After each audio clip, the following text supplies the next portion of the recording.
Pour nous, ce qui est essentiel, et c'est le premier point dont on va parler tout de suite, c'est de remettre la société aux commandes. Or, pour faire ça, il n'y a pas 36 solutions. Il faut que la société civile s'implique plus dans le processus de réglementation de la finance et donc de ces institutions. Mais Or, pour ça, ouais. si je peux vous couper, ça a l'air en fait assez simple, mais dans un sens, les personnes disent que la finance aujourd'hui est extrêmement complexe. Est-ce que le citoyen aujourd'hui est capable de penser à une réglementation d'un système qui semble être hors des mains, hors de contrôle, même des gouvernements?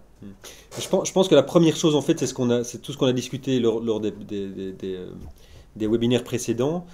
C'est que ça nous plaise ou non, je pense qu'il faut comprendre que le système financier aujourd'hui occupe une telle place dans l'économie et dans la société que tant qu'on ne résout pas les problèmes liés au système financier, qui sont la source de crises comme celle qu'on a connue et d'impact majeur pour la société et pour l'économie réelle, malheureusement, toute une série d'enjeux qui sont potentiellement beaucoup plus intéressants et beaucoup plus excitants pour les gens, qui sont des enjeux environnementaux, qui sont des enjeux d'éducation, des enjeux de gestion de l'énergie, etc. Malheureusement, tous ces enjeux-là ne vont pas trouver une solution parce que le financement aujourd'hui de tous ces défis auxquels la société doit faire face va venir du secteur privé et doit venir du secteur financier. Donc je pense que quelque chose de très important pour motiver la société civile, c'est de rappeler, je pense qu'il y a une prise de conscience importante avec la crise financière, mais que peut-être cette prise de conscience diminue au fur et à mesure que la crise passe derrière nous ou qu'elle a moins d'attention médiatique, c'est de se dire que pour faire face à tous les enjeux qui, eux, semblent beaucoup plus intéressants, il faut malheureusement d'abord passer par un réel changement de paradigme dans le système financier lui-même. Et c'est vrai qu'on pointe trois problèmes qui sont la complexité, le manque de transparence et le manque de compréhension, qui sont des barrières pour le citoyen à s'investir dans ce domaine. Et c'est pour ça, pour tout de suite mettre le doigt sur la recommandation principale eu égard à ce problème, c'est de créer un tableau de bord citoyen qui mesure les risques, les coûts et les bénéfices pour la société Mais de ces institutions financières. ça, c'est une idée assez intéressante, c'est assez nouveau quand même. Moi, j'ai pas trop entendu ça ailleurs que venant de Finance Watch. Je veux dire, est-ce que c'est réaliste? Est-ce que c'est déjà en train d'être pensé? Est-ce que vous pouvez nous en dire plus sur ce tableau de bord? Mais d'abord, l'idée de ce tableau de bord, il faut comprendre que c'est une idée qui est une idée de bon sens dans n'importe quelle entreprise privée. Donc, si vous travaillez dans n'importe quelle entreprise privée, vous saurez que le comité de direction demande à l'équipe de gestion de venir tous les mois, tous les 2 mois, tous les 3 mois, avec ce tableau de bord qui mesure les risques, les bénéfices et les coûts, simplement qui donne une vue d'ensemble sur le fonctionnement de l'entreprise, avec une stratégie à long terme, à moyen terme, etc. Donc ce qui est quand même relativement surprenant, c'est qu'on a ça au niveau des comités de direction des entreprises privées. Simplement, ce qu'on demande, nous, aujourd'hui, c'est une transparence eu égard aux citoyens de ces tableaux de bord. Alors, ces tableaux de bord, ils existent, c'est-à-dire qu'il y a des initiatives spécifiques de différentes organisations de la société civile qui font des sortes de classement des différentes banques ou des différentes institutions financières en fonction de différents critères. Nous, ce qu'on demande ici, c'est réellement un processus objectif et qui soit aussi reconnu par les institutions au niveau européen et par les régulateurs. Donc ce ne serait pas seulement un tableau de bord que Finance Watch va développer sur base de ses propres mesures, de ses propres analyses et de ses propres critères. Ce qu'on demande, c'est qu'il y ait un vrai débat au niveau national, certainement au niveau européen, mais aussi international, sur les critères de base qui mesurent les risques, les coûts et les bénéfices de ces entreprises, et que donc on objective tous ces indicateurs pour avoir vraiment plus de transparence sur le fonctionnement de ces banques. On n'a pas ces mesures aujourd'hui. Et juste pour faire le lien, avoir ces mesures de façon objective et en se mettant d'accord sur les indicateurs au niveau des régulateurs, mais ça permet aussi d'avoir un tableau de bord citoyen du processus de réforme lui-même. C'est-à-dire que 5 ans après la crise, et je terminerai là-dessus, quand on dit où est-ce qu'on en est qu'on a progressé, aujourd'hui c'est extrêmement complexe de fournir une réponse. Donc il faut avoir beaucoup de connexions, il faut se documenter beaucoup pour commencer à faire une évaluation. Ce n'est pas normal. Si on avait des indicateurs pour chaque réforme, si on avait des objectifs clairs de régulation, un indicateur clair qui permet de mesurer le succès par rapport à cet objectif ou pas, ça devient beaucoup plus simple. Donc aujourd'hui, on n'a pas ça, c'est un réel problème. Donc c'est à la fois un tableau de bord citoyen des institutions financières elles-mêmes qui permettent de dire où est-ce qu'on en est, quels sont les risques que posent les institutions financières pour la société aujourd'hui. On va y revenir plus tard, mais aussi du coup, comment est-ce qu'on peut mesurer en tant que citoyen les progrès qu'ont fait nos élus il y a 5 ans, représentés par les chefs d'État au G20, sur leurs promesses de régulation. Où est-ce qu'on en est? Tout à fait. C'est pas possible qu'on ne puisse pas avoir une vue très claire là-dessus. Donc il faut un tableau de bord de la réforme également. Très intéressant. Bon, ça c'était on va dire, la première solution qu'apporte Finance Watch. Vous voyez sur le website de Finance Watch qu'il y a toute une série d'informations finalement sur cette solution-là. N'hésitez pas à nous poser vos questions. Si vous avez quelque chose à demander à Benoît, il est là, c'est le moment pendant ce webinaire. Moi, je me permettrai quand même là d'avancer à un autre problème en fait, au souligner, mais qui est aussi lié avec des solutions. Quand vous parlez de ces méga banques, alors on parle du too big to fail, ça semble un peu des institutions financières qu'on ne contrôle plus. Par rapport à ce problème-là, finalement, qu'est-ce que Finance Watch propose et en termes de solutions? C'est-à-dire que sur ce point-là, et on en a parlé lors des webinaires précédents, en réalité, si on regarde la crise de 2008, la vraie source du problème qui fait que les citoyens ont dû mettre la main à la poche, parce que le problème n'est pas tellement qu'une banque fasse faillite. Il y a beaucoup d'entreprises qui font faillite tous les jours et ça ne pose de problème à personne. Le problème, c'est que le citoyen est obligé de venir au secours de ces banques. Et que par ailleurs, l'économie réelle, donc si vous voulez la croissance et tout ce qui s'ensuit, sont impactés de façon extrêmement négative.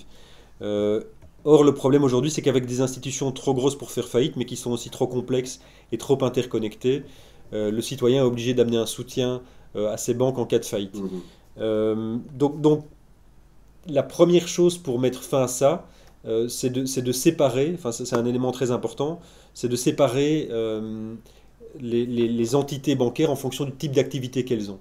Le problème principal aujourd'hui, c'est que pourquoi est-ce qu'on ne peut pas laisser une banque faire faillite? Parce qu'elle remplit des fonctions essentielles pour la société, c'est-à-dire trois fonctions principales. La collecte des dépôts d'un côté, qui amène du capital dans le système, la redistribution de ce capital, donc qui est l'allocation des crédits pour faire simple, et finalement la gestion du système des paiements. La société ne peut pas se passer pendant même une seule journée de ces fonctions-là. Et donc on ne peut pas les laisser tomber. Simplement, depuis la dérégulation bancaire des années 80 et 90, les banques ont développé toutes sortes d'activités qui sont fort différentes de ces trois fonctions principales et qui sont malheureusement l'endroit où se trouvent les sources majeures de risque.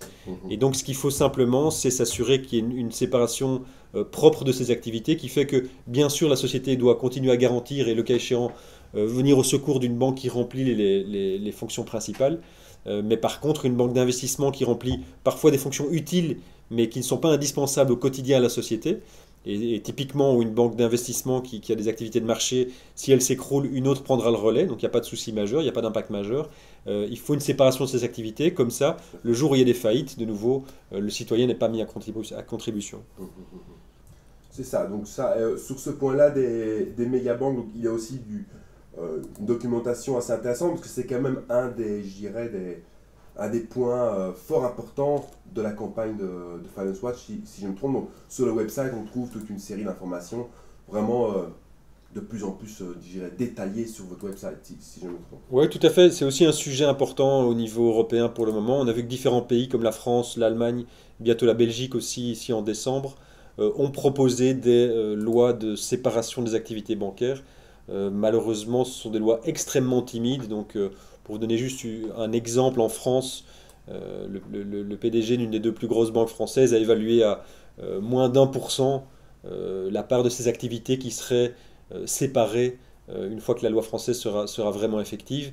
Donc ce ne sont pas du tout des lois suffisamment ambitieuses, mais la séparation des activités bancaires est un sujet aujourd'hui au niveau européen. Et c'est certain que Finance Watch a produit toute une série de documents qui peut devenir effectivement très techniques sur ce sujet-là. Mais c'est vraiment, pour reprendre la métaphore qu'on avait prise au dernier webinaire, si une série de faillites bancaires et donc une crise comme on a connue en 2008 est un tsunami qui malheureusement impacte les villages côtiers qui représentent les citoyens, la source de ces tsunamis sont vraiment ces volcans sous-marins qui sont ces banques qui sont trop gros, hein, parce que si vous avez des petits volcans et une petite faillite, vous avez des petites vagues, on peut gérer ça, il n'y a pas de problème. Mais vous avez des volcans sous-marins beaucoup trop gros, qui sont ces banques trop grosses pour faire faillite, mais aussi trop complexes, trop interconnectées entre elles. Et tant qu'on aura ça, d'autres mesures comme les fonds propres, etc.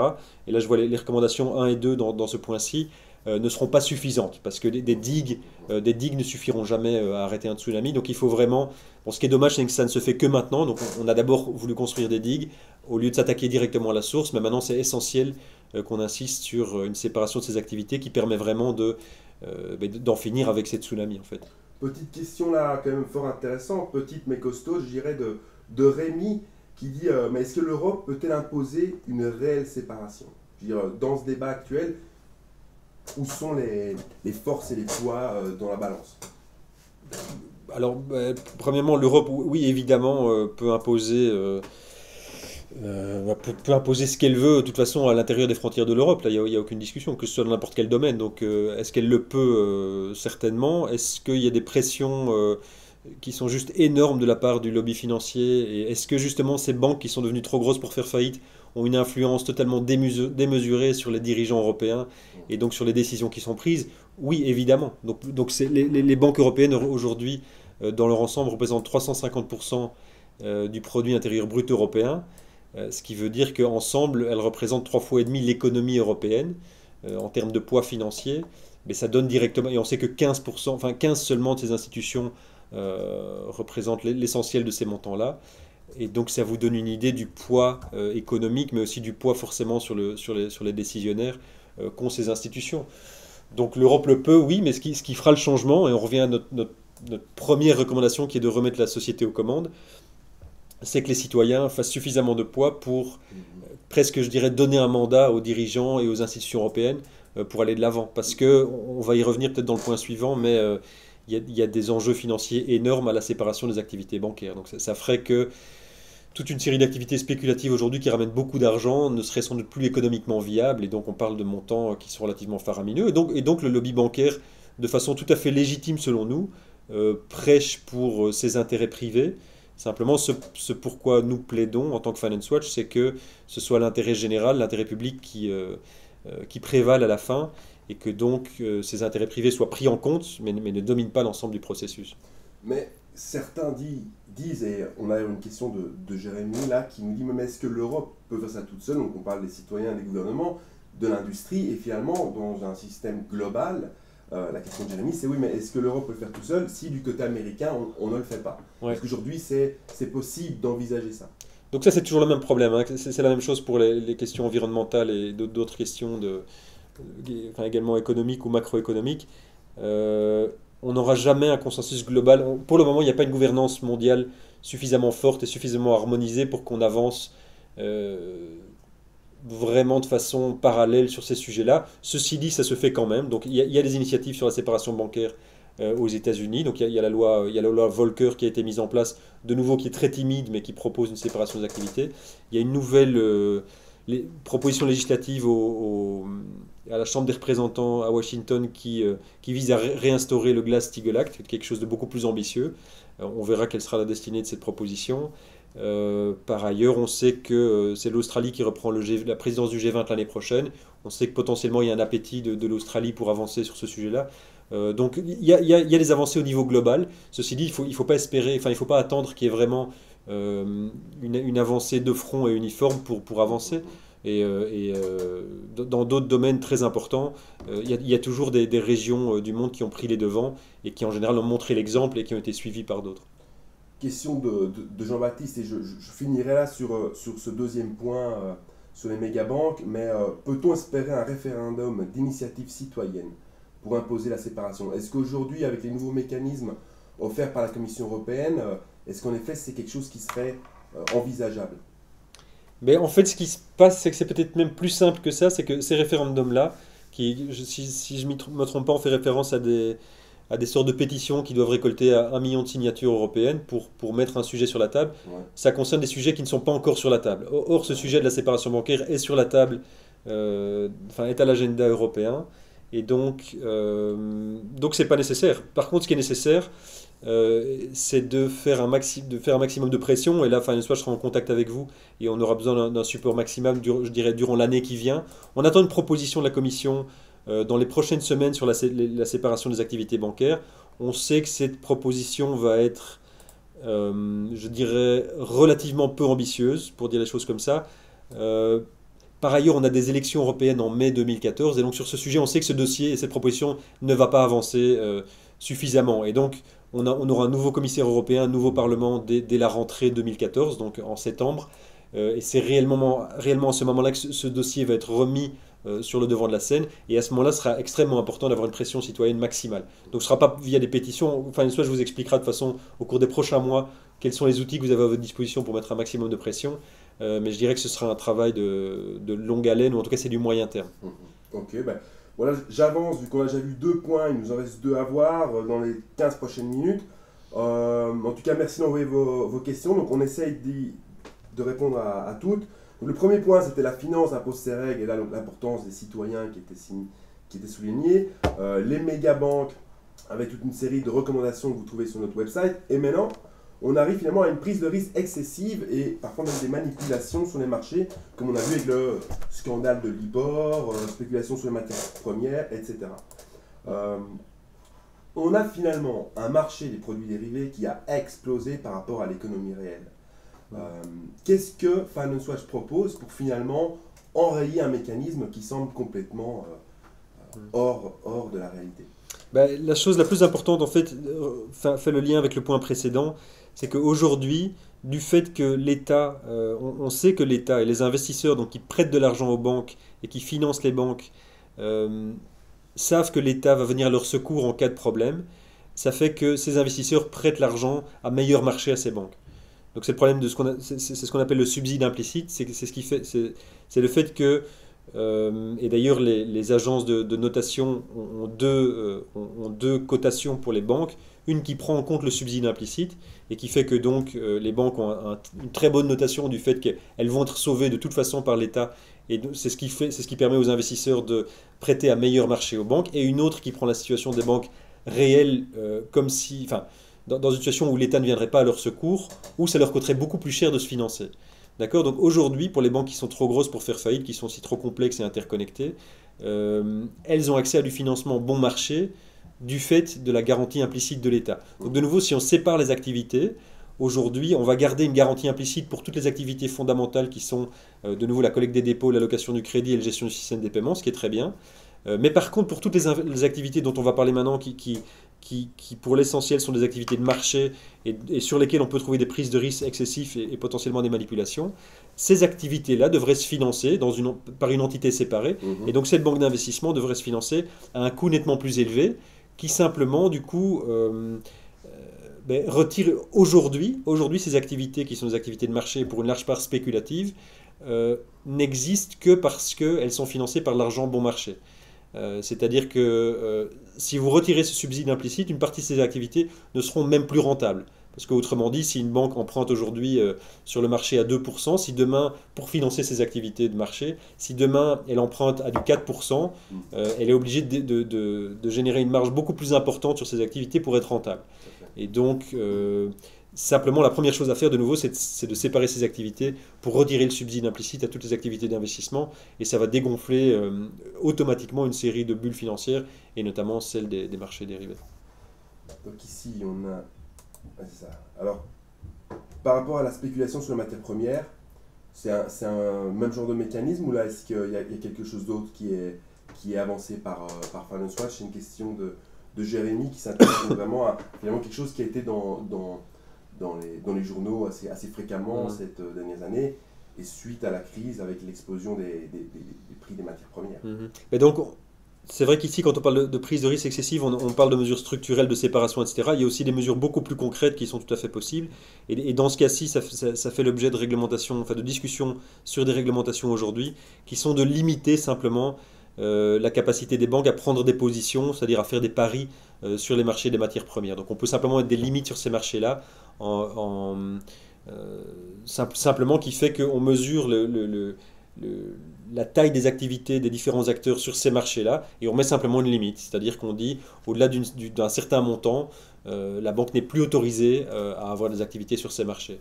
Et donc on va faire en sorte que ces marchés de matières premières reviennent à leur usage fondamental, qui est de servir les usagers finaux, qui sont des producteurs et des transformateurs de ces matières premières, plutôt que simplement un lieu de spéculation aujourd'hui des grandes banques. Donc on peut aussi imposer des limites tout simplement aux activités des banques. Euh, Peut-être que je vois pas trop de questions arriver sur cette thématique-là. On va peut-être arriver sur le dernier point et puis ensuite ça permettra à tout le monde de faire des questions un peu sur les 4 points qu'on a mentionnés. Je dirais que cette histoire d'investissement court terme et long terme. Alors vous avez créé une vidéo d'animation il y a plus ou moins 6 ou 8 mois sur le long term investing, qui était quand même un thème clé d'une de vos conférences d'ailleurs. Euh, Finalement, aujourd'hui, vous dites que l'Europe a besoin urgemment de capital pour des infrastructures pour voir le futur. De quoi est-ce que vous avez des chiffres? De quoi parle-t-on? Et finalement, pourquoi est-ce que l'Europe n'arrive pas à trouver des financements sur le long terme? Quel est le problème, je dirais, et quelle est ensuite la solution que Finance Watch propose? Et donc aujourd'hui, je reviens à une série de défis auxquels la société doit faire face, qui sont des défis environnementaux, de moyens de communication, de transport, d'éducation, etc. On a besoin de gros investissements pour transformer certaines des infrastructures qu'on a aujourd'hui, et ce sont des investissements de long terme. Donc des infrastructures, si on parle de moyens de communication, etc., on parle d'investissements sur 20, 30 ans, où on doit immobiliser le capital pendant une certaine durée, et on parle d'un chiffre d'un trillion, donc de 1000 milliards d'euros par an, si l'Europe devait se mettre en route maintenant vers une vraie transformation de ses moyens de production et de ces infrastructures également. Alors le problème aujourd'hui, c'est que les marchés financiers qui donc amènent un complément au système bancaire d'allocation du crédit, ces marchés financiers où on pourrait émettre des obligations à très long terme pour financer les infrastructures, sont extrêmement orientés vers le court terme. Donc aujourd'hui, les investisseurs institutionnels ou même les investisseurs particuliers vont être extrêmement attentifs à l'évolution du prix d'une action ou l'activité, les résultats d'une entreprise dans les prochains 3 mois, dans les prochains 6 mois, au maximum 1 an. Mais il y a très très peu de perspectives à long terme. Et donc il y a très très peu de volonté du capital privé. On sait que les marchés financiers et les banques ont été privatisés. Donc l'essentiel du capital aujourd'hui disponible pour financer la croissance ou le renouvellement des infrastructures est dans les mains du privé, plus dans les mains du public. Or ces capitaux privés sont extrêmement frileux à s'engager sur le long terme et ont des indicateurs qui vont orienter leur activité, leur localisation, leur allocation sur des évolutions à très court terme. Et justement, pour parer à ce problème-là, pour avoir une société qui regarde sur le long terme, parce que c'est ça en termes de solutions finalement, qu'est-ce que vous proposez qui pourrait faire en sorte que, si c'est le secteur privé qui a ces capitaux, que eux-mêmes soient intéressés à voir long terme? Qu'est-ce que vous proposez concrètement, je dirais? Ben, il y a une série de facteurs, et à commencer par des choses très concrètes qui font qu'aujourd'hui les gestionnaires de portefeuille qui travaillent donc pour les fonds d'investissement ou pour des investisseurs individuels, ces gestionnaires de portefeuille sont évalués eux-mêmes, c'est-à-dire leur propre performance et leur propre compensation dépendent de leur performance à très court terme.